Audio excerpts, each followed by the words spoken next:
Right, I think we're recording. I don't even know what episode we're on. Fucking hell. What a way to start. I'm just checking the episode.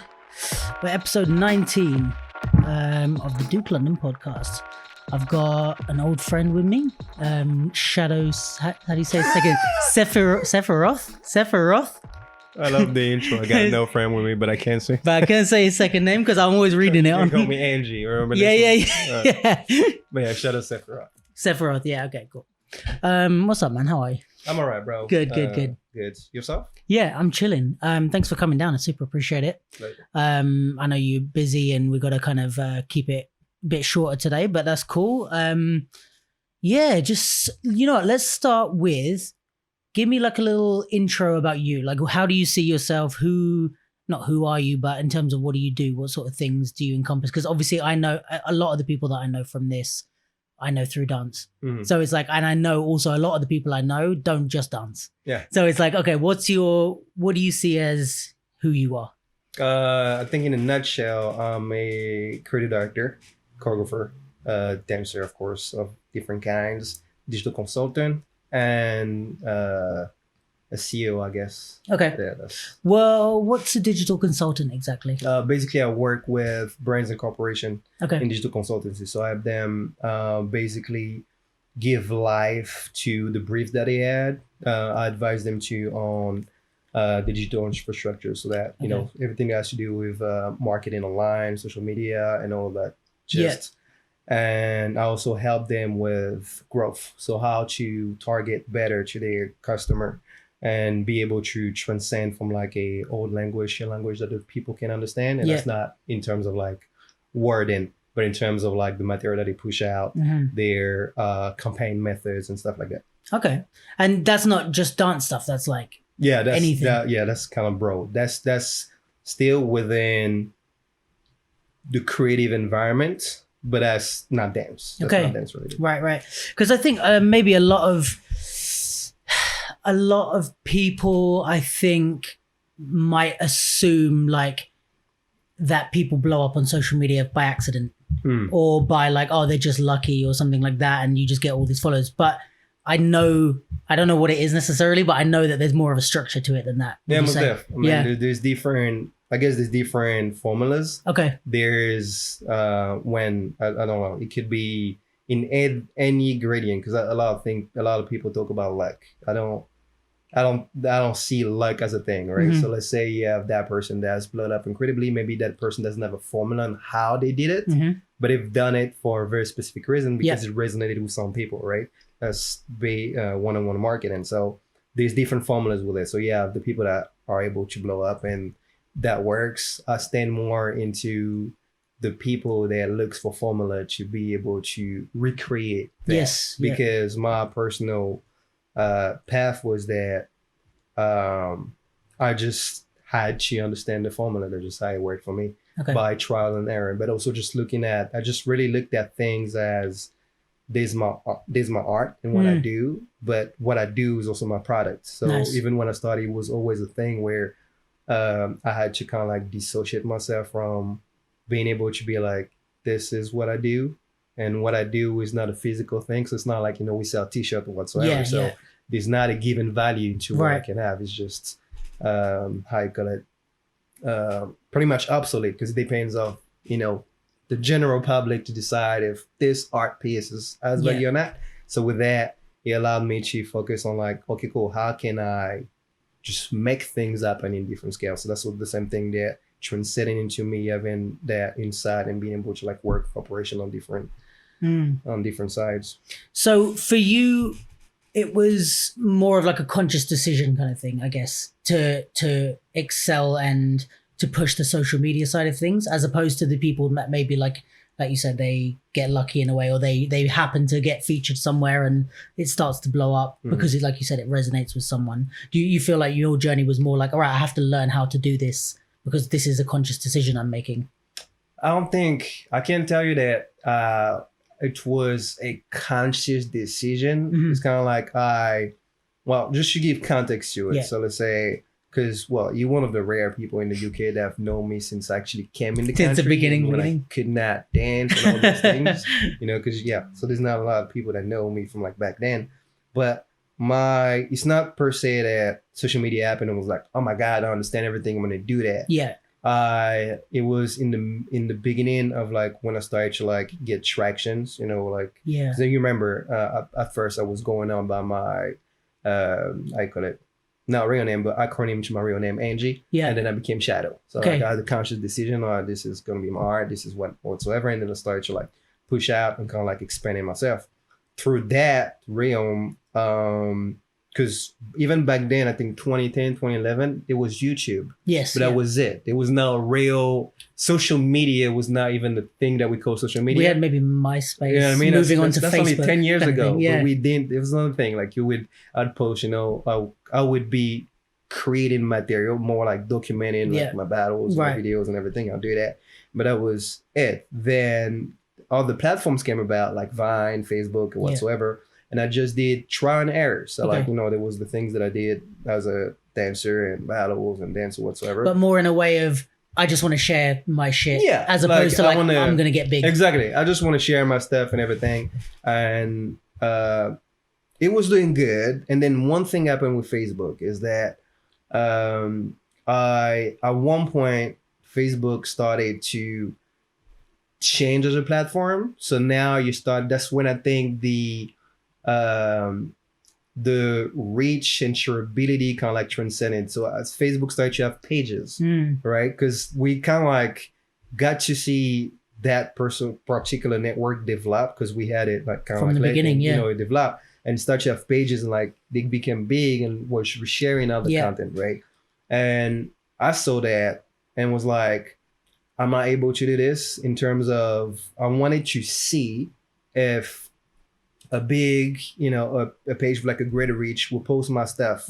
What would it do? Because that would allow me to see if a greater audience sees it, if it just works with anybody from any background, or if it's just, good in my eyes and that's actually shit. So I did that and I was trying to and that's the basis of what now is cross-pollination. So now, you have that thing that's called, you spread certain pieces in different pieces and then you have all those numbers that accrue. And I was, I'll send a message, hey, can you share my stuff? Hey, I'll pay you $5. You share my stuff, £10 or whatsoever. Trying to figure it out. Yeah. And one was like, yeah, I'll do it. You give me £10, I'll do it. I was like, yeah, cool. It did that.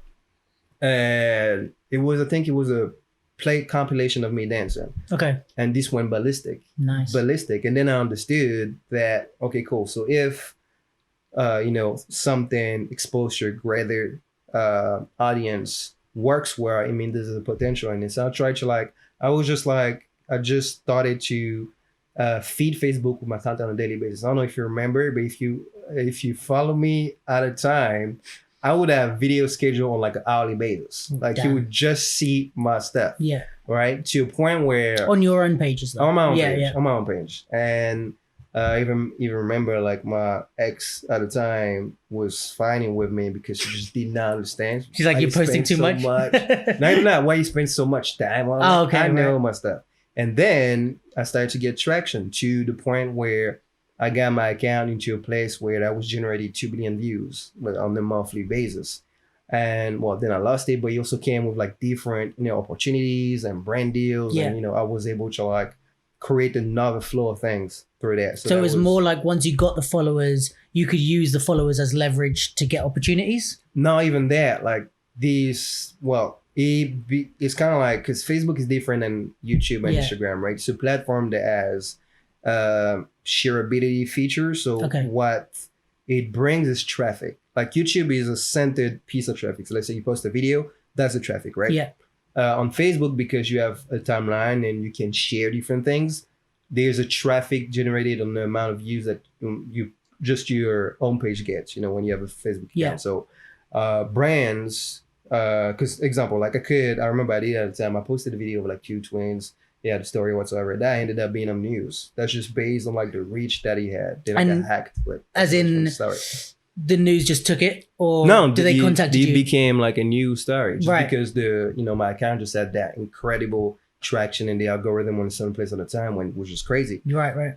So that brought a lot of different things, but essentially, like I said, it's more so that at first it was not a conscious decision because I couldn't have known. Yes. Right.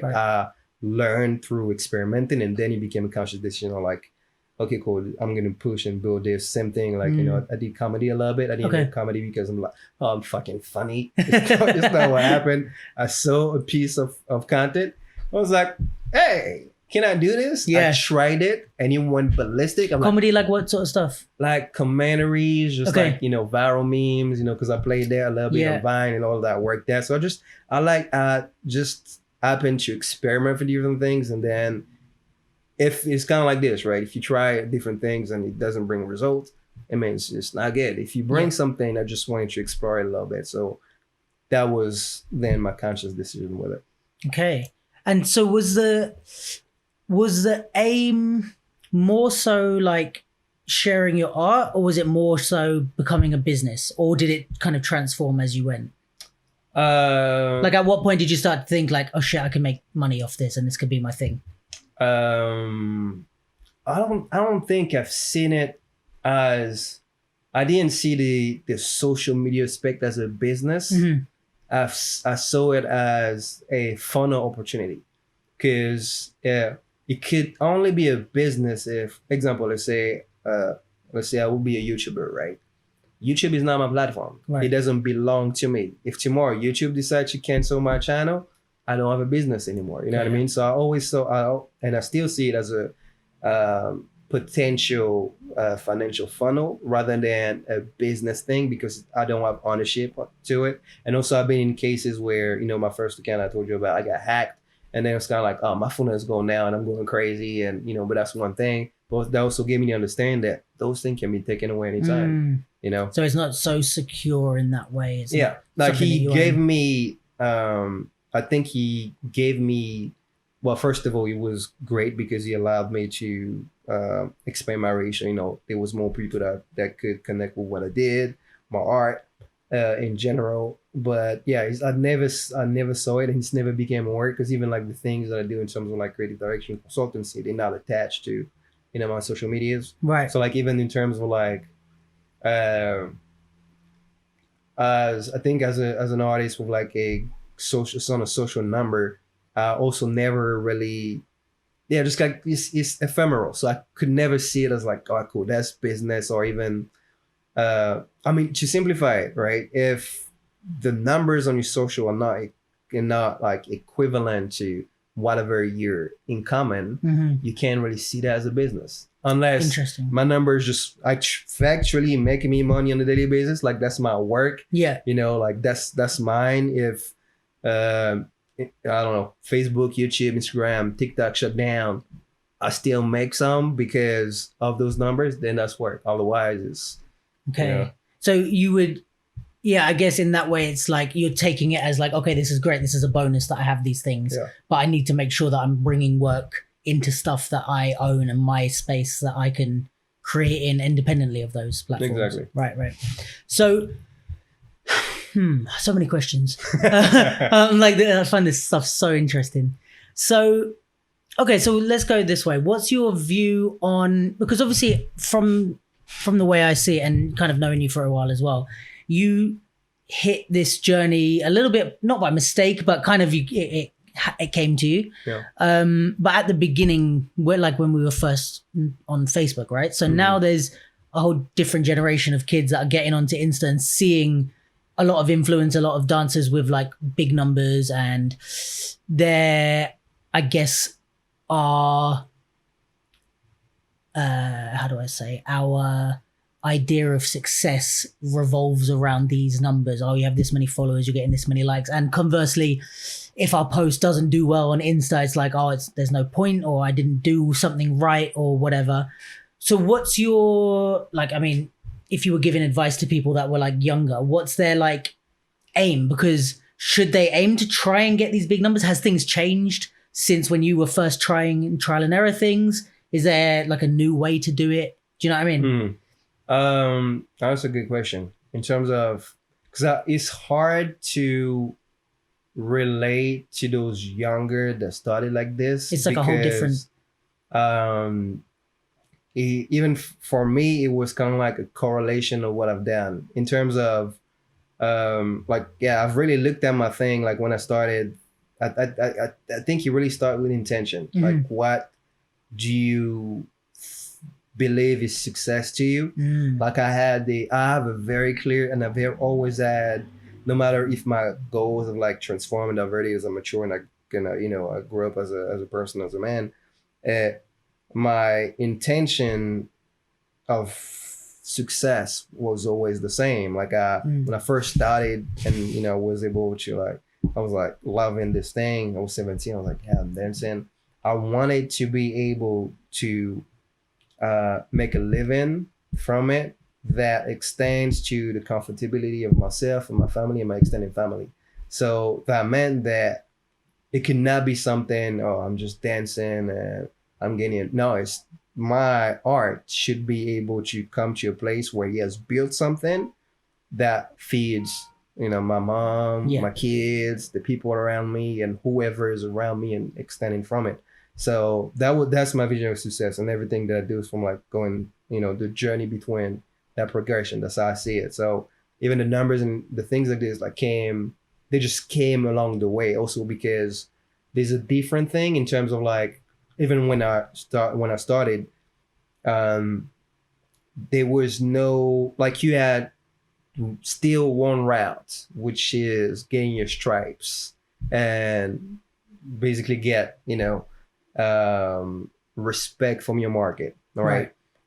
Through the evolution of social media, first of all, you're able to get access to information, meaning that you can get to absorb knowledge in different forms, movement, whatever you want, and just have access to people in general. Yeah.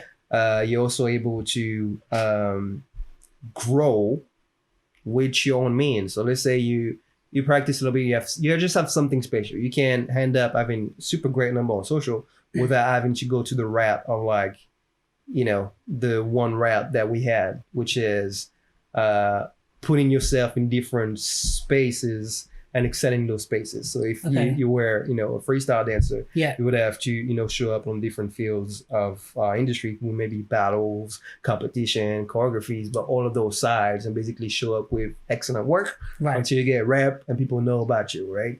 And then we also had the ability to travel and compete with other people. So then you extend with that. While a lot of people don't have to do that right now. They can just build and then build their own brand in their own basis. And that's it. So kind of from home without leaving. Pretty much. Even further now that is COVID and everything. Yeah. So things have just really changed. And I don't think the question is furthermore what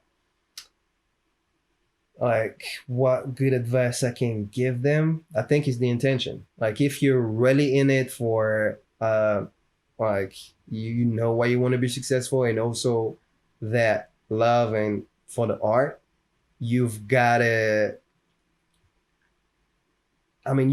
put it in a place when you deserve it. I don't know if this sounds correct. That's just how I feel. Like if it's just like a product, right? Like if McDonald's comes out and nobody buys this, they ain't gonna cry. It means the product is shit. Yes. Right? Yeah. So if the product is really, really, really good, it's gonna appeal to people, So it's more like starting, like you said, with your product. Like I think I've said this on the podcast before, but it's like, Nike maybe does all the advertising for a new shoe, but the shoe has to be good as well. Mm-hmm. But then also conversely, you could put out the dopest shoe, and if you don't advertise it, no one's going to buy it.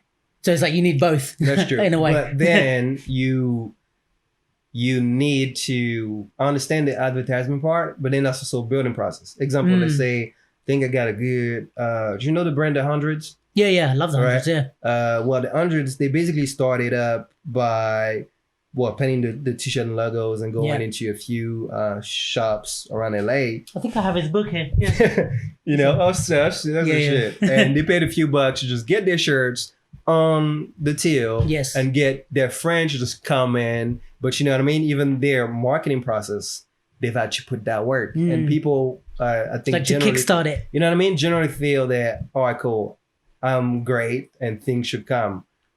While I think in general, I just believe that every artwork gets paid, and I believe that we'll reap what we sow, no matter what field, what. I don't believe in the world being unfair, so I think that those kids should really feel grateful that they're able now to have access and be able to build them things without having to go all those routes, and instead of comparing to the people that have certain number, just thinking, hey, what have they done to what is it that's making what I'm saying? What have they done to be here? Because I know, for instance, a lot of kids see now, because now you have social media, so they see kids their own age, with millions of followers, maybe with money and stuff. They maybe look at little kid at 16 and everything, oh my God, the kid has been dancing since he's 5, and he's been grinding. It's not just dancing; he's been doing competition, choreographed since 5. That's more than a decade. That's longer than I've danced. You know what I mean? Yeah. So, people just have to I guess, put things in perspective sometime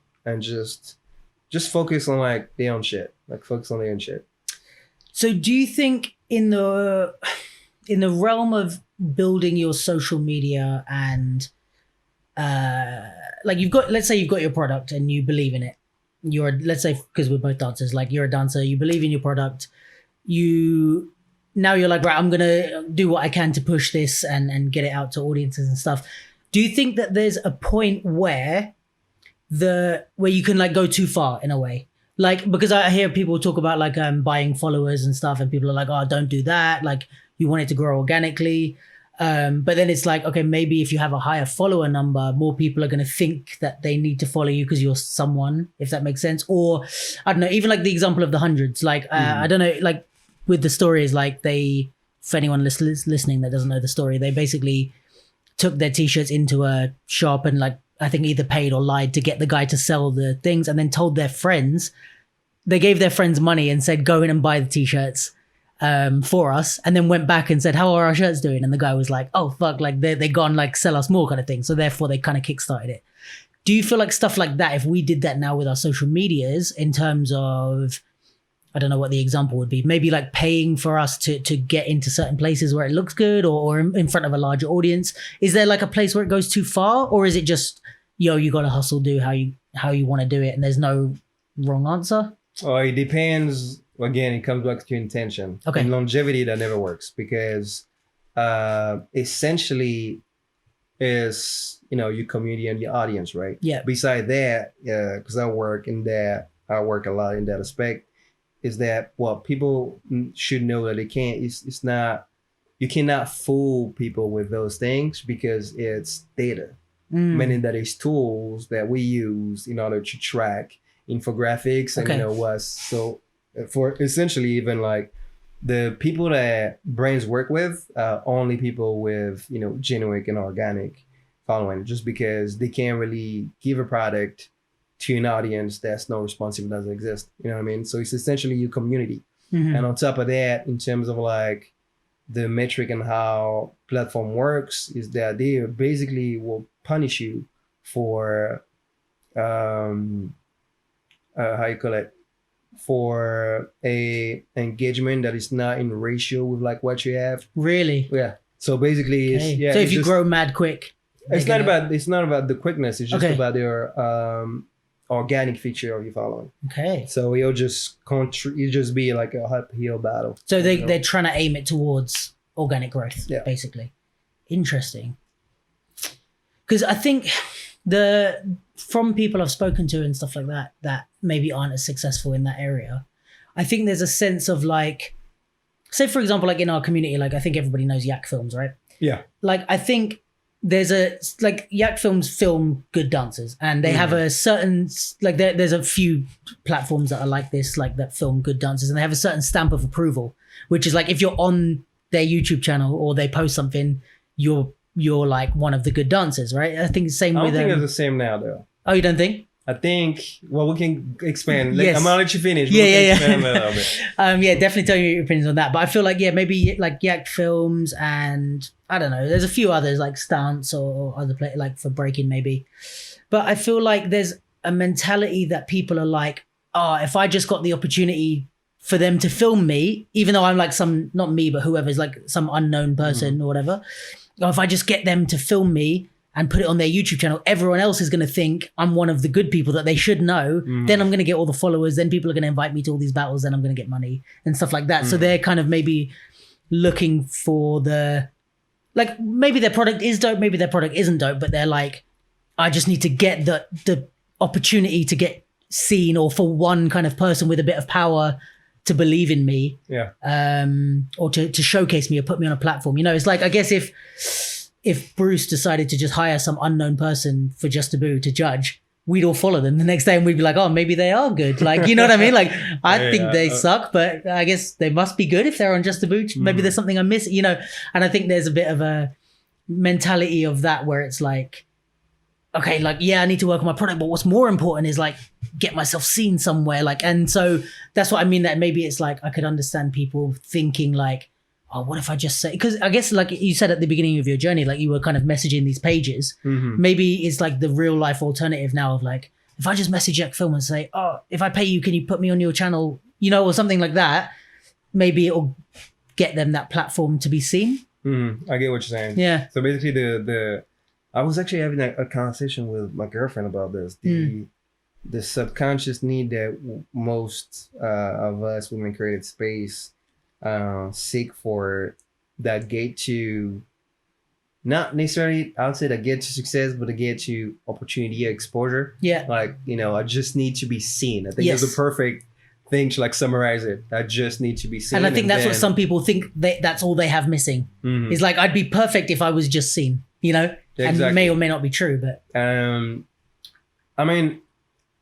I can partially relate to the Yak Film thing. But when I meant that it's different now, because I feel that for my generation, like the Kevin, the Paradox, what people don't know, the Shay and everything. For our generation, it was different at the time. Like, we still were a part of like the generation when when I started, when they started, or whatsoever. Well, no, they danced for longer than me. But let's say our generation into similar, the game, age range, our generation into the game, like, Just Debut was still a World Cup. You know what I mean?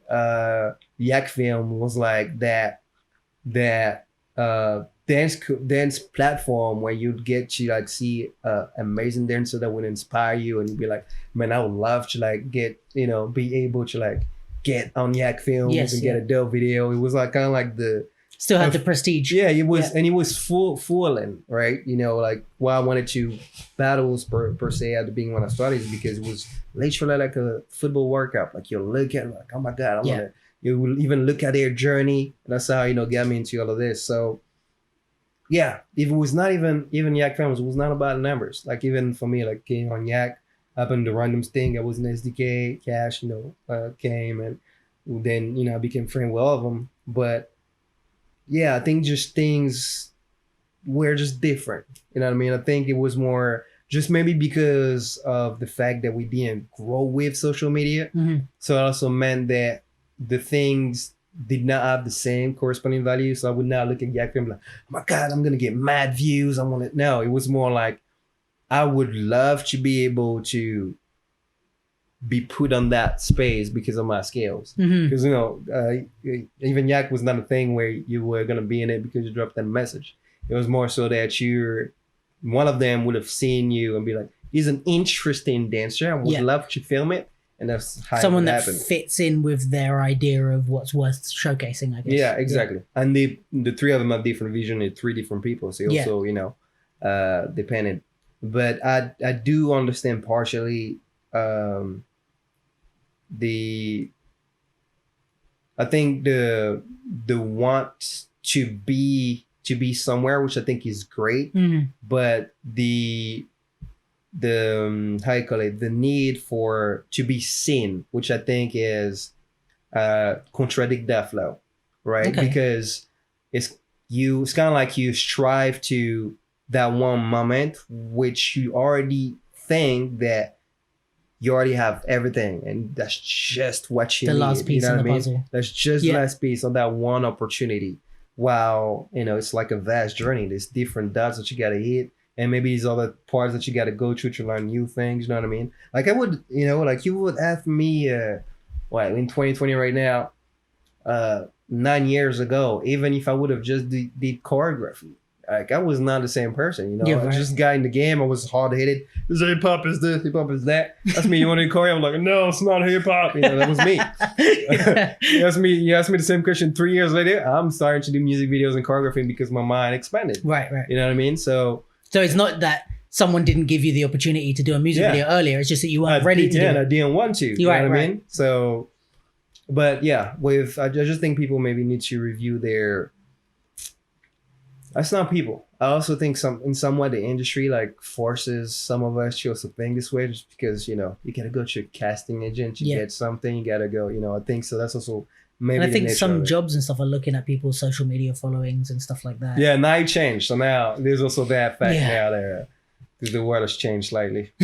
So you would say a bit more like, if I'm understanding correctly, like that. It's not like just kind of trying to get the opportunity, because if you do succeed in getting that opportunity that you think you need, you might not be ready for it. But if you make sure you're ready for it and do all the things, the opportunities will come naturally. Is that more kind of... Pretty much. And I also think that instead of opportunity, I'm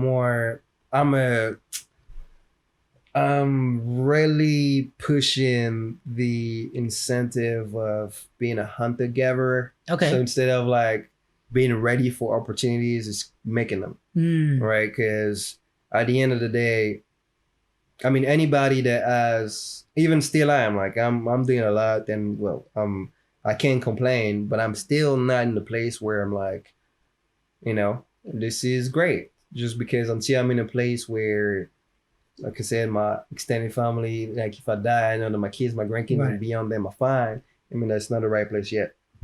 Okay. So... yeah. Interesting. Trying to think if there's anything else. So, because I think also like I always was interested to talk to you about this, because I think like, I mean, when we're in the dancing and stuff, people make jokes like Shaadows, a social media guy and stuff like that. Do you like seeing yourself, or like, do you kind of take that with pride of like, yeah, I'm the guy that's killing social media? Or do you more like, I don't want to be known for that? Or what's your... I don't know, not really. Because I think maybe it's actually really here in the UK, like around the space that I'm in, it's not really a thing. But I mean, when you're moving with other people that are in those same circles, they're not seeing you as any different. You know what I mean? Like when I'm with my friends that aren't dancers, I'm the dancer.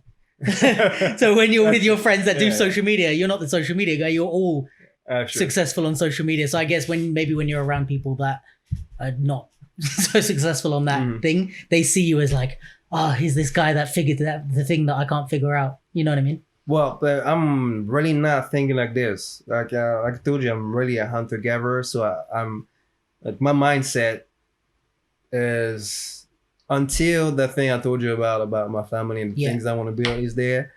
I'm in the forest hunting, so I'm not killing it on social media. Yeah, you don't feel the success. I just have to grind continuously, and I'm very unsatisfied with even my work rate. I know I can do more, and it's not about the things that I do, but it's just the quality of things. So I'm just I'm the same Angie. Well, I mean, I think that's the mentality of successful people. Is like you can't be a successful person if you have the mentality of like, I'll reach this first goal, I'm good. Like most successful people that I've ever spoken to or been around are never satisfied, because that same thing that doesn't let you be satisfied is what's pushing you to do more. So I guess it makes sense, even if there's a lot of people that think maybe they would get to where you are in life with whatever, not just social media, but your career. There's a lot of people that maybe think, if I was doing what he was doing, I'd be happy. But then the mentality that it takes to get to do what you're doing doesn't allow you to be happy because it says what's more, what's next, where am I gonna, even maybe you would get to that stage where you're like, oh, I've got money to take care of my mum, my kids and my grandkids, and then you're like, I'll find something else. Yeah, you're like, what about my great grandkids? And you're like, I can imagine people like even like Jay-Z, Beyonce and stuff. You think like, oh, you just sit back and chill if you had their life, but maybe it's like for them, they're like, no, I'm not done. Like I got more shit to do, and you find more people to help and stuff like that, I guess. Other thing I wanted to ask you about as well, obviously, is how does Gnosis, am I saying that right? Yeah. No, I'm always like, there's an E in there that I'm not sure about. Gnosis? Like, how does that fit into this vision? Is that more on the giving back side, or is that on the more of the generating opportunities side? Like the formation of that? Well, it kind of like evolved with time. Like the reason why I made Noises was essentially to create a place where people could expand, eat, so like be exposed to diverse opportunities or whatsoever, and also conglomerate to expand on their own. So that was like the first incentive. I was like, oh, cool, I've seen all those people, they have mad potential, let me try to push them and like do something with all of them. Then through that, I expanded into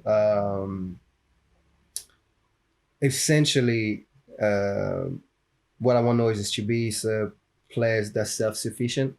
So like the goal with that is without me out in the picture, they're able to have the infrastructure and live from there as dancers and or as creative or whatsoever. So they kind of like, it also works very differently. So at first it was mainly, just dancers. Now it's a collective creative movement, so dancers, and also a digital service company. So I have like sound designers, DOPs, and people in different creative fields that basically work with brands, corporation, kind of like similar to the things that I do, but outside of what I do per se. And we also based now in different places. So we based UK, Ireland, India, USA, and I'm up in Ukraine this week. And what's the selection process like? Why those places? Is it just you found people there, or how do you decide who's going to be in that? Well, with the travels that I made, I've made great people. In India, I connected with my man Ronak out there, was a fantastic manager. So he manages his company incredibly. They also like really kind-hearted and really hardworking. So we kind of like connected well during my trips. And we had a business meeting to create a partnership and join and form the company out there, which we did. And that's how the Indian branch evolved. In Ireland, I have my friend Nate, who I've been connected with for quite some time, and he was just the perfect person to lead it out there. In the US, I've been mentoring a crew for the past 25 years. In terms of dance wise or more business wise, or both? Dance at first, and then also business to like help them just expand on what they had. And then it transcended into also being Noises. And Ukraine, because I have a dancer named Shaadow that's already out there. But I've been traveling to Eastern Europe for quite some time, so it just felt like a very like just an important place to have, also because that's where I had like my first international travel, like my first event going by myself as a teen. So yeah, it just felt natural to be. And all of this is still, because the company is only 4 years old, it's still, in the breeder process. Gnosis as a whole? As a whole, it's 4 years old. 4 years? 2016, yeah. Damn, it feels like longer. Yeah, I know. It feels like much longer, but only 4 years. So there's, an incredible amount of things to still do and build. Yeah, because I feel like it's changed. Like, because the first I remember was like a lot of who I guess are now Future Formalities guys. Like, it was like Josh, Evian, Ice, people like that were at the beginning, right? Or am I yeah. So, yes. Yeah, there was a lot in the beginning. Yeah, that's what I was going to ask you as well. What was so 2 questions in one. So, why, maybe 3 questions. Why so many people at the beginning, and what was the kind of mentality behind that? 2, then what kind of change? Because obviously a lot of those people are now doing their different things, and yours are doing different things. So what was the change that happened along the way? Or was it just kind of, it is what it is, and the change happened? And then, how did it kind of grow to what it is now, I guess, from the beginning? So 3 questions in one, sorry. Well, let me tackle the first one. So essentially at the beginning, this is what happened. I had selected specific people. So it was a good 20-ish. That was even Jade that was in or whatsoever. Yeah. Then I let in other people through, it was not an audition format yet, but there was other people that came along, like Tanaya. I think, did Corey came? No, Corey was one of the first. I know, a few people. Then that was the first group that I decided to build with. And essentially this was like, hardcore 8 hours per week. I was drilling them, going to movement theory and a bunch of other things. Then that's when the business person in me kicked in. Okay. I was like, because, noises I started and everything, and I put it out. And it's kind of like this. I put out the product and he had word traction. So I was like, there's community-wise, a great thing. You force people want to travel. So I did an audition. People travel from like outside the country and everything. That's where I got people like, Adele and Sam. They came from Lithuania and just a bunch of other people. And that's when the expansion came. And then by that time, I think we were like 50.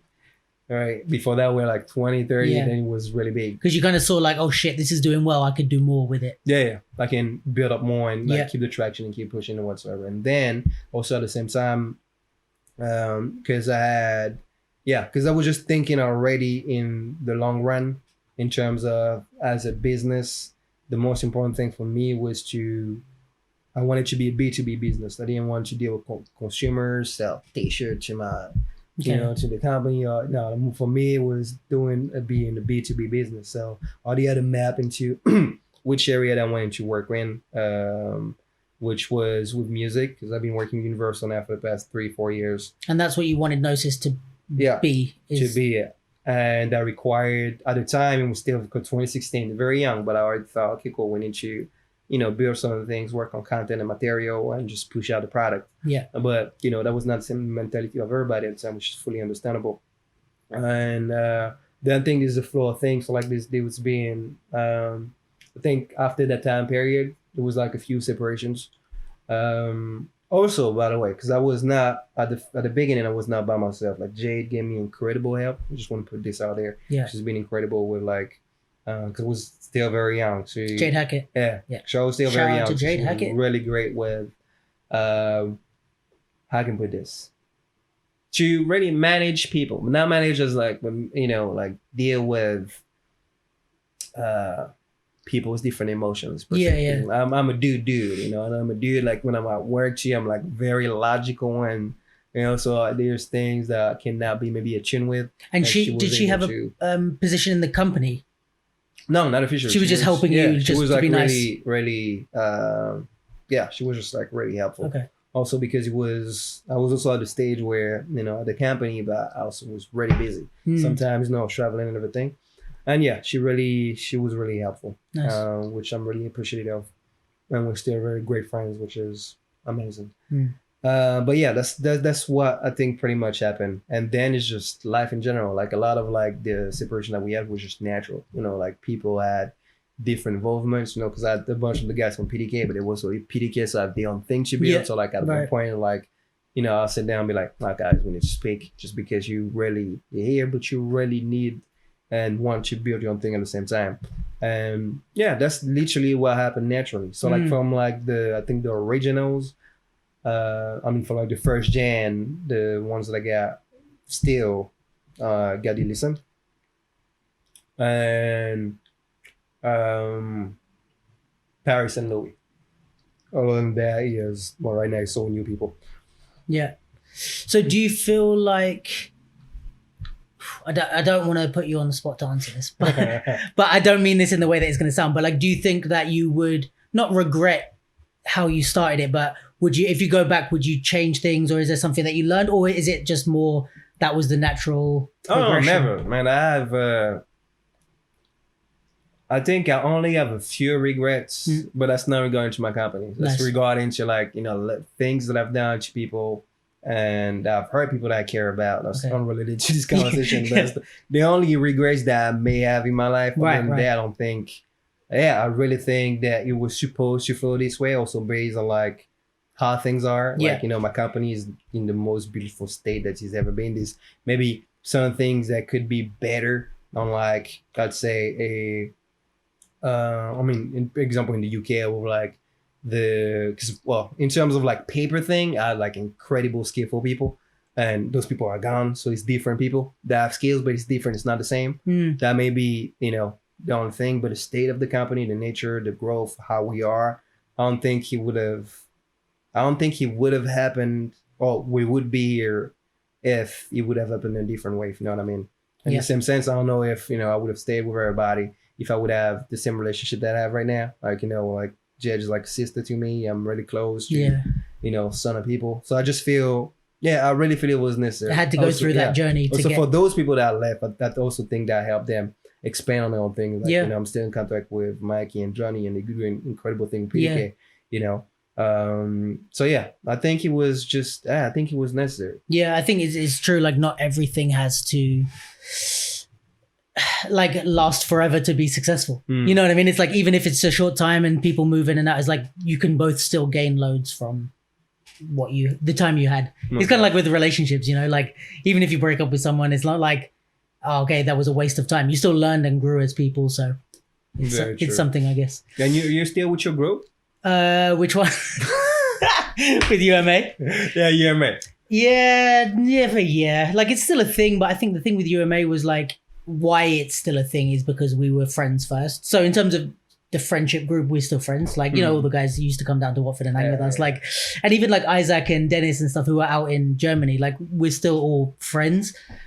We're all doing different things. Like, not really many people are dancing anymore, like for fun, but not really doing much. So I think the thing with UMA is like, if we were just a battle group, I would be like, no, we're not doing anything anymore because we're not doing shows. We don't really train together or anything like that. But in a way, it's good because now everyone's really doing their shit. Like, we all had kind of different avenues and different skills.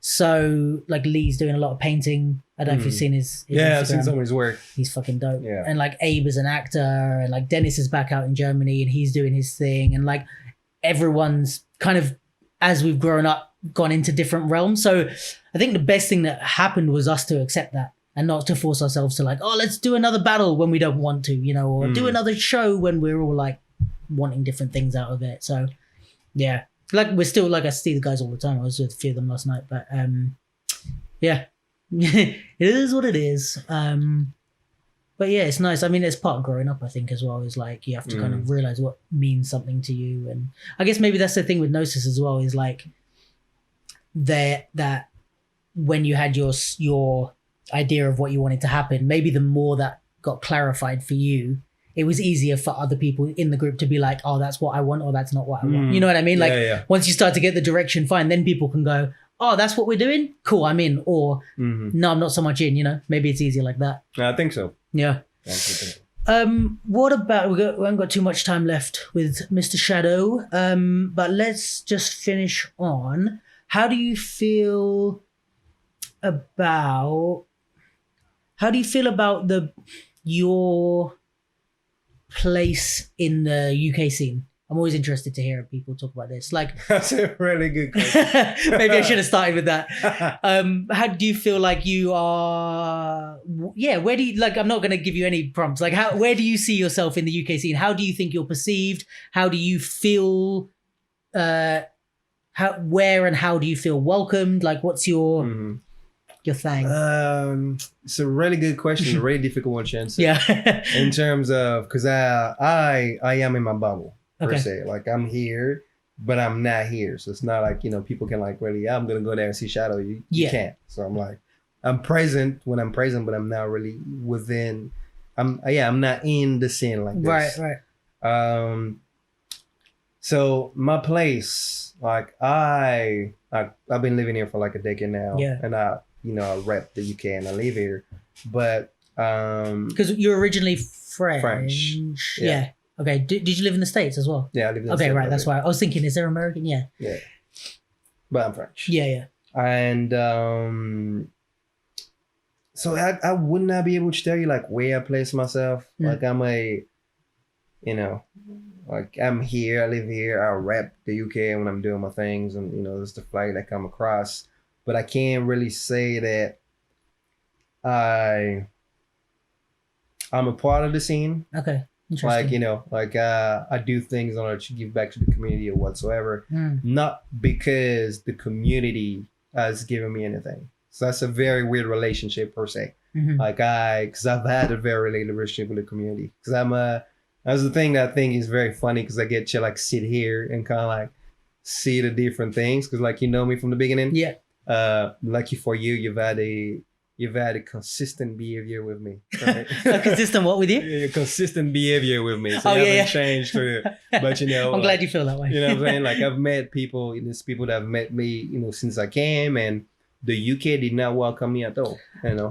I would agree. You did not welcome me at all. Thank God I met Chris, who was French at the time, and I was like, oh wow, fuck! You're right, but I forgot about Chris. Disappeared from the country. Wow, man. Yeah, because when at the beginning it was like it was you and me him and Chris all the time. Damn, I legit forgot about him for like 7 years until you just said it, bro. I haven't seen him ever since. He's not dancing no more. No, okay. He disappeared. Did his thing. Damn, that was a flashback. Yeah, man. But yeah, so yeah, my relationship have always been weird just based on that percent, and I've always been in my bubble. In a defense / not a defense of the UK scene, I believe, because I do know exactly what you're talking about, and I remember it, that you weren't, not that people didn't like you, but definitely how you said it, like you weren't welcomed, especially if you contrast it to when you went away and started doing bigger things and then came back and then started getting all this love. And even I was like, interesting, like people weren't showing him this love before, but now, okay. But there's also something to be said in that about people are always going to love you if you go away and win and then come back, whatever it might be. Like, I guess it's the same with, I heard, to not go on too much of a tangent, but I've heard Canadian rappers talk about this. When they go and win in America, when they go back to Canada, Canada loves them, but they didn't at the beginning. Stuff like that. I guess it's always like that. Your hometown doesn't. But that's different. The Canadians. You know what I mean? Yeah, right. I see what you're saying. Because people here that are welcome, but just being UK. So this is what I was going to say in my defense, which isn't at all a defense of the UK. This is something I didn't like about the scene around that time when you first came, is that we had some fucked up view on foreigners, like French people, Germans, like in the battle scene. And I don't know where this came from. I have my suspicions, but we're not going to go into that now. But I remember a thing of like, because we also weren't great, like across the styles. We weren't great as you had people in Paris and stuff. Like we weren't on their level at all. Now I think we're starting to be able to compete. But yeah, the UK has came a long fucking way, bro. Like, and yeah, I mean, maybe the breaking was up there, but besides that, like pop in hip hop, we had no one that was competing. But I do remember a mentality of anytime someone French came over for a battle, they'd win, or German or whoever came over for a battle. But there was this like, they think this of us, they think we're shit, they think we're assholes and they hate us and blah, blah. And I don't know what, because when I first started traveling, I went with an open mind, but I was like, I am aware that everyone thinks that, like everyone is saying that people hate us. So I started traveling and everyone was like, oh, hey, welcome, you're from London. And I'm like, oh, this is some bullshit. Like everyone's really nice. Like, what are you talking about? But I can imagine that feeding into it being like maybe a defensive thing of, oh, you're French. All the French people think we're shit and all the French people think UK is nothing and blah, blah, blah. Because there was always whispers about that shit.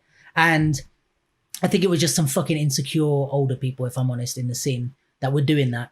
But, and also they'd be like, fucking, like, I don't want to go on a rant too much about this, but like we'd travel and they'd be like, oh yeah, they don't show UK any love, blah, blah, blah. And we talked to people about this when we traveled and they'd be like, we don't know any dancers from the UK. Like nobody, like there's like 6 of you that travel.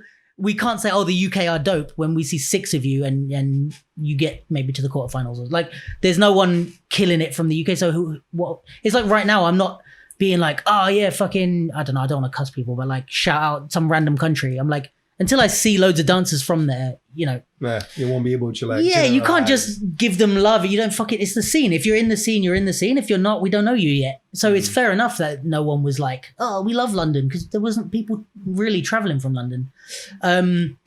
So that's where I always saw that as that with you. Whereas like when you first came, it was like, oh, who's this French guy? Who's it? Maybe he hates us. Maybe he thinks we're all shit, blah, blah, blah. And then I think that's when the hypocrisy came in, because you left, blew up. But I'm telling you, bro, it was too hilarious for me. Because it's not like, you know, so it's kind of like I lived it for 3 years and it's been the same. Yeah. Then it's literally like when I came back at Shaadow, and I started to do a few battles here and, you know, make some noise or whatsoever. Then I went out and came back.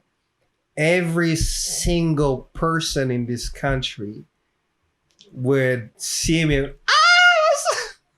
Bro, you know when I first started noticing is when you, when I think it was when you started doing judging here. Because I saw that you started doing judging and stuff over there. And then you started getting invites and like invites to battle and judging jobs here. And I was like, interesting, because some of you guys are the same people that weren't like fucking with him or voting for him or anything, like, you know what I mean? And it's like, in all fairness, there's one thing to be said about you got better. Like you're a lot better than you were when I first saw you. That's fine also. I think also there's a little hypocrisy in like, and you feel it from being you, but even I saw it from the side, you know, of like I'm glad that you feel like I am consistent with you. Don't worry, I remember every single person. That's good. It is a few. There's people sweating out there, people like Dilo, you know, wet wipes at the time. Yeah. Really cool. Back in the Trocadero Brooks days. being the same monotone guy. Very consistent. It's been the same with me. But I think that's the thing. It's like, I mean, we were hanging out. You were coming down to Watford and stuff, but like in the same way that you were just a guy, you're like, oh, it's just a guy. Like you still are kind of just a guy to me. You know what I mean? It's like, hey, you're a cool guy. Like we get on cool. But I think it's when maybe people are recognizing like, oh, maybe I can use him, or maybe he can get me stuff, or maybe if I'm friends with him, he's going to feature me on his page, or, you know what I mean? And then you start to see like, oh, okay, like this is where you guys' priority lies, or this is what's important to you guys, or something like that, which is when you start to see like, oh, you guys are acting like dicks. Well, I got a good question for you, actually. Hit me. We hit with the topic of the UK. How do you think, how would you say the state of the UK scene is like? In terms of what? Like, in terms of I'm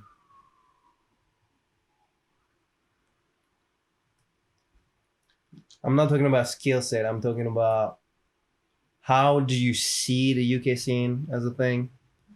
Like if you would put in a few words and define how the UK scene is. Compared to other scenes or just in general? I got to specify before I start talking.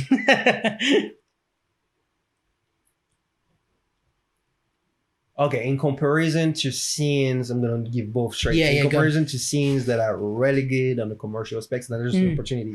It's also the osmosis within the scene, so like, you know, how healthy it is. And in comparison to, you know, scenes that have like a greater freestyle. Yeah. It's hard. It's like, I mean, there's so many, this could be like another 2-hour podcast by itself, but I think for me, the UK is a bit of a weird and unique place, because I think you've got big industries like LA and even New York with the dance stuff. And then you've got big freestyle and battle places like Paris, even like Germany. Some places in Germany are becoming now like these, and we're like in the middle where it's like we have an industry and we have money behind the dance, but we also have a freestyle industry.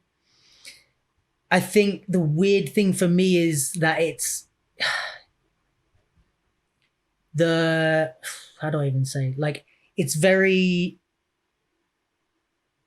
rough. How do I say? Like, it's a bit, what's the fucking word I'm looking for? There's a lot of clashes and stuff like that. Tension maybe, but not in a way of like personal tension, but just like a friction maybe. Friction, yeah, things like that, where it's like, okay, there's people that want to make money off the dance. There's people that want to do choreo. There's people that want to dance, do freestyle and do choreo. There's like, it's all, there's a lot of stuff, which in essence should be a good thing. But I think sometimes it works against us because everybody's like, oh, I'm a choreo dancer, fuck these freestylers, and I'm a freestyler, fuck these choreo dancers, and I'm a successful battle dancer, fuck these unsuccessful. But like everybody's just like gunning for each other. And I think that's natural in a way, and I don't think it's one-sided. I think everybody's doing it. But I think it's like, it's just a bit crazy in a way like that. Do you think? Because I'm also, I've been living here, but I'm not from here, so I'm also like in different cultures. And do you think it's also based on like the British culture? Because there's a thing that I feel, just also being, leading so many people from here and whatsoever, is that I feel that British are innately feel entitled to some things, right? They have a son of, it's kind of because there's so many things that they have options to and can do. They feel like that entitlement to some of things. This is what I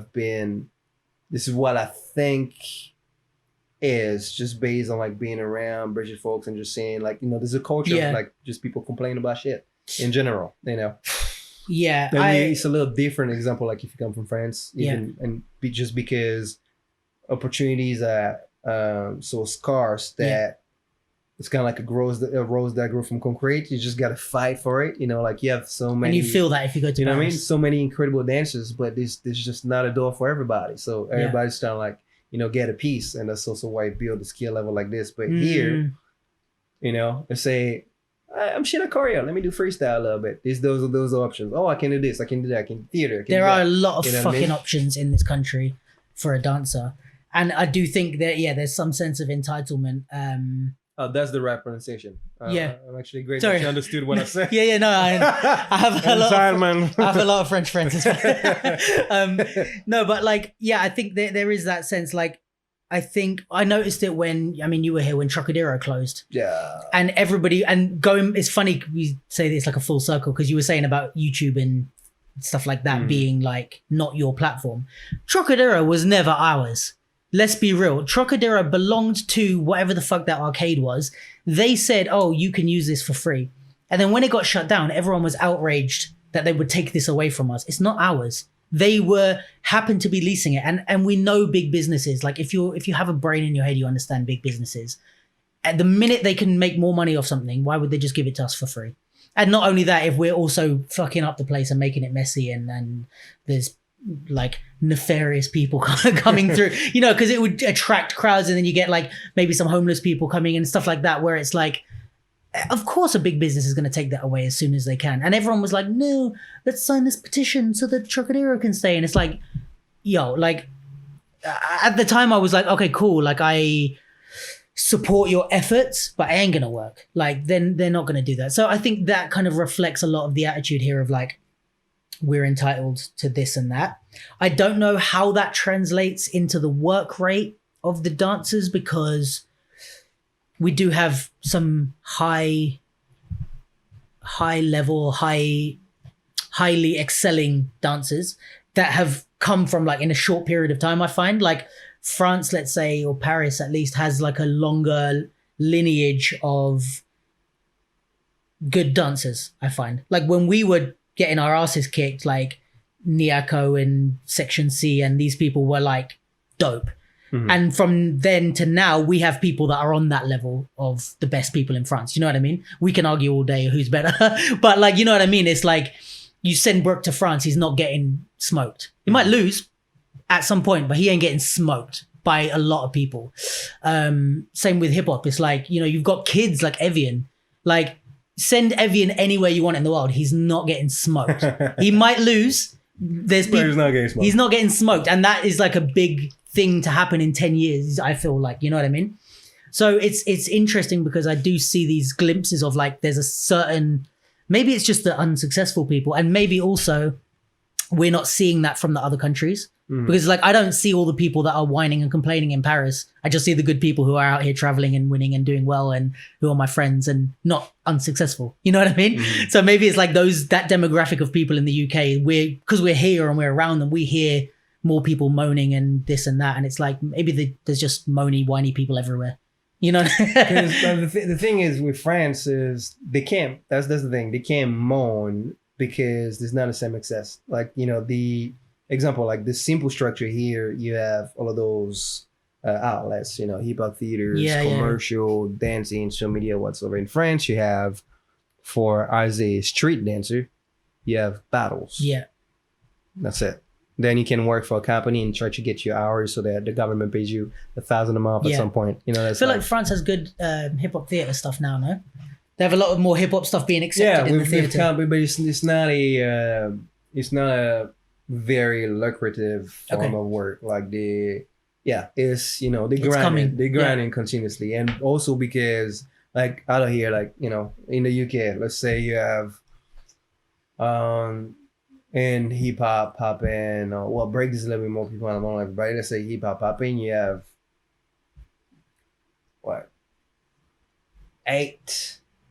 maybe eight really excellent, like top level international. And I'm popping maybe hip hop like 8, 6 that like international high level. Yeah, I'm doing because international, that means you pass some of that. Only Evian, that's from the UK because I'm not British. But only Evian, you know, did here. So that'll be one person on like the top shelf of international level. I reckon in France, the number is high.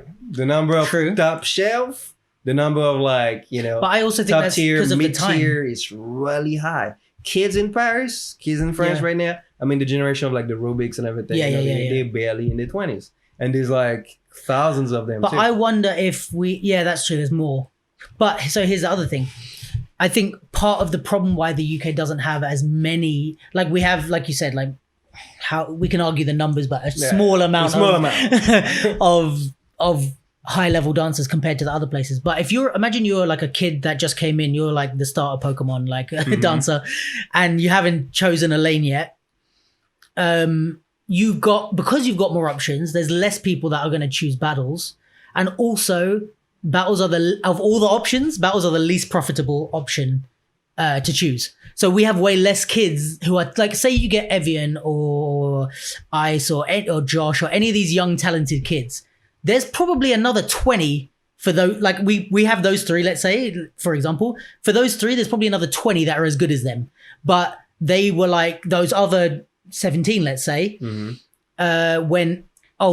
I want to do choreo, or I want to do hip hop theater, or I want to do like commercial dance. I want to do maybe a different style. So whereas like, say, like you said, in Paris, you've only got the battle scene really. So everyone good that is a dancer and is talented is just, all right, let's all do battles. Whereas here it's like you get these 20 people and they go and spread out. So now you've only got a few that land specific there. That's why I think we've got more temptation to be drawn in different areas. And also because it's like, I know a lot of choreo dancers that I think would be sick if they battled. If they'd like put their time and energy into battling, they'd be also on that level, you know? I think there's people that could probably like take out Evian, but like with potential, you know what I mean? If they train the same way he did.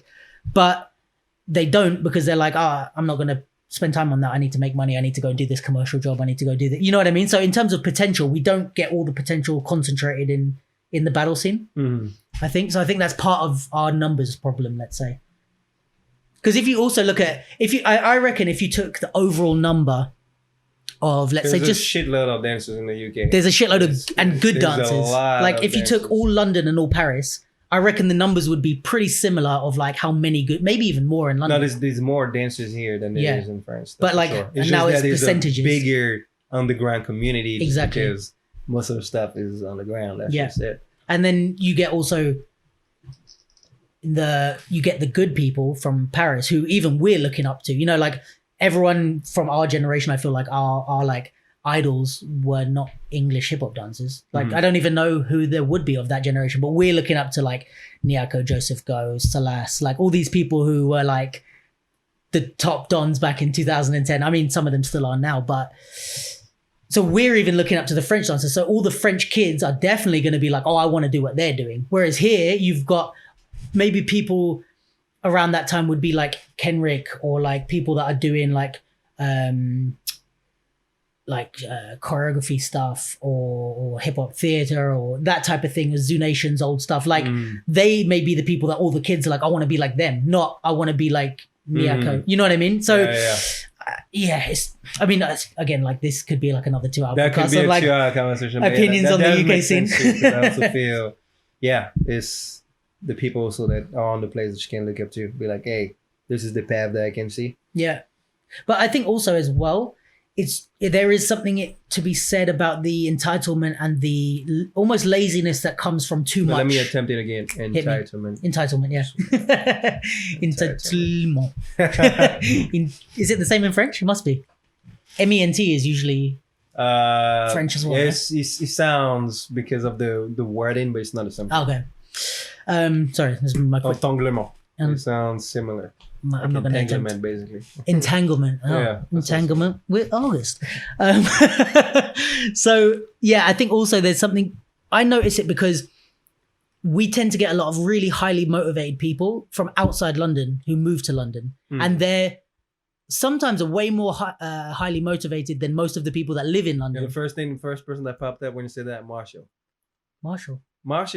Who's Marshall? Marshall, the Portuguese guy. He was in your crew. What? Marcio, bro, I couldn't understand. Sorry, I'm not understanding the accent. I was saying, who the hell? Yeah, Marcio. Bro, but there's so many like that. You got even like now with the, Synergy kids from Wales. Yeah.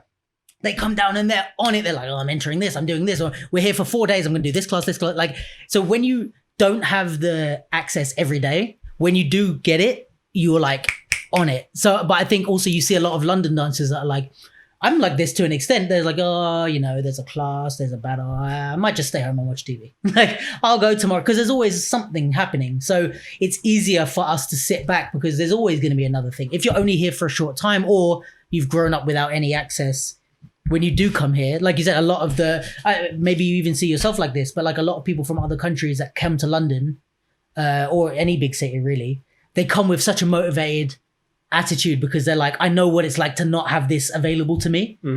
So now that it is, I'm using it. But I don't know if it's country because I feel that we all build from our experiences, right? And well, I mean, I'm French, so there's that, but I didn't start hip hop there. My hip hop journey started here, right? Interesting. So I also feel just based on my life experiences and how I live, how I grew up and all whatsoever, I'm just, it's just who you are. Yeah, it's just who I am. So, and I also feel that because there's also people from like different walks of life within dancing here in the UK, but it's just weird to me that it transcends to so many different people, even if they have, different stories, might be people dancing from the hood, but they still don't have the same, because the motivation you speak about start with like accountability, fucking English, accountability, and meaning that, there's just you feel me? There's just you that can only do this and that. And also, there's all those different fields because, like you said, that friction and dance is to be experienced as fully as possible. So, it's to be experienced as battles, this an experience, choreography, doing everything. There's so many. Which used to happen when the scene was a bit smaller, I think. You'd get a lot of, like, at one point, like, Kenrick was one of our best. Yeah, that's true. Dancers. That's true that he was. Yeah, the scene was kind of like mixed.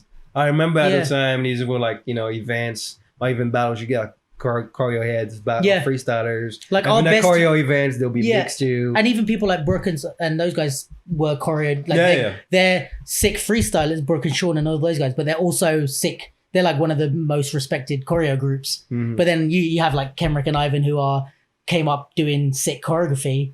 And then they're also our best battlers at that. So when it was a bit smaller, it was a bit easier. I feel like now it's growing. It's everyone's. It really spread out. Like you already have pure just choreo edge that don't even want to touch freestyle.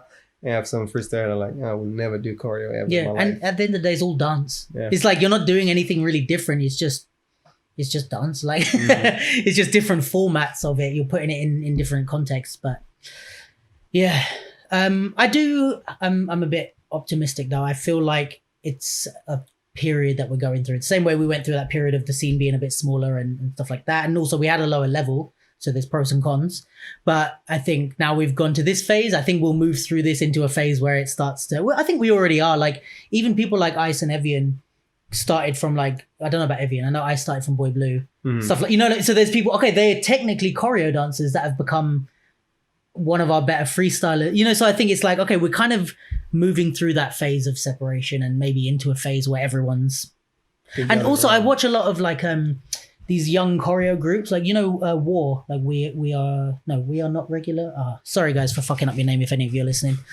I know it's War, like WAR, but like all the young kind of, I'll show you some videos or something, but some of the young choreo kids who are coming through now and like killing it, I say kids, like 19, 20-year-olds, when they freestyle, I'm like, you guys are fucking, even some of the routines, I'm like, you can fucking enter battles. Like they can dance, it's not just like choreo and then they stop and they're like, I don't know how to move. So I'm like, okay, there's some shit in there that's like starting to mix and they're starting to maybe, I don't know if it's embrace or they're starting to innovate in a way that it's like, you could bring that shit to battles. And then there's some battle heads that I'm like, oh, you guys, your choreos dope, the battle routines or the videos that you're doing and choreographing. I'm like, this shit's dope as well. So I feel like there's a lot of shit happening where it's like, okay, we're in the way I'm seeing it anyway, I'm like, we're moving in an okay direction. Like I feel optimistic is my point. I mean, it is getting better. Yeah. There's less heavy politics because before it was really constant. Like yeah, thanks. I think I went years here and you got dancing hip hop. Yeah.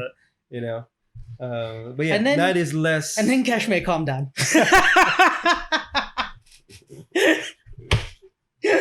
We love you, Kashmir. No, but yeah, like, yeah, I know what you mean. There was like a heavy time of like everyone arguing and at each other's throats. And yeah, I think it's also in a way with that period, I don't like the way a lot of that was done, but there's been effects from it. You know what I mean? Like there's not so much of like bullshit people teaching hip hop and like it did have some sort of effect, even if it was maybe could have been greater in other ways. That's just my opinion. But like that politics kind of era of the UK scene, we kind of moved through it into like a positive place, I guess. I don't know if I'm just trying to be too optimistic about everything, but it is. Well, I don't know too, because I'm in my bubble now, so I don't know because I'm not hearing stuff. But you just really see too many people. Yeah, it just feels like people are more open to just do their things. Yeah, rather than like just be basically segregating yourself in like one box and I can explore in the other one. Yeah, I think there's like I was saying, I think we're moving out of that phase. I think it still happens that everyone's a bit in there. And I don't mean this in a way of like personally, like you have to go and be friends with everyone. Like I'm talking about what people attempt to do. Like they're like, oh, I'm just a battle dancer, I don't do choreo. And it's like, but I think, yeah, there's hints of it kind of transitioning maybe. But yeah, oh man, there's so much I want to continue on, but I think you've got to roll. I gotta roll. We can do another one, man. Yeah. Another season. Bro, you know what I want to do is I want to get more equipment and have multiple guests. Oh, so it'd be sick to have like you and like a choreo dancer or just like random mixes. So that's a little sneak preview, but yeah, I've got to fucking save some money so I can buy equipment because I'm broke. Yay. Corona fucked everything. It did. But yeah, bro, I super appreciate you coming. Thanks everyone for listening. Next week is episode 20. If you're listening, please like, comment, subscribe, all that shit. And also I get a lot of people messaging me saying like, oh, check this episode, it was dope, and I like this last episode. Like, please say that on your Insta story. like share it with people. Like it doesn't have to be between me and you. It doesn't have to be a secret. Like please let everyone know if you do like the podcast, which gives me more reason to keep it going, I guess, if more people are listening. But yeah, we will wrap it up there because Shadow's a busy man, got shit to do, and that's why we love you. Thanks for having me. All right, bro. Man. Yeah, thanks for coming, man. Appreciate you. Later.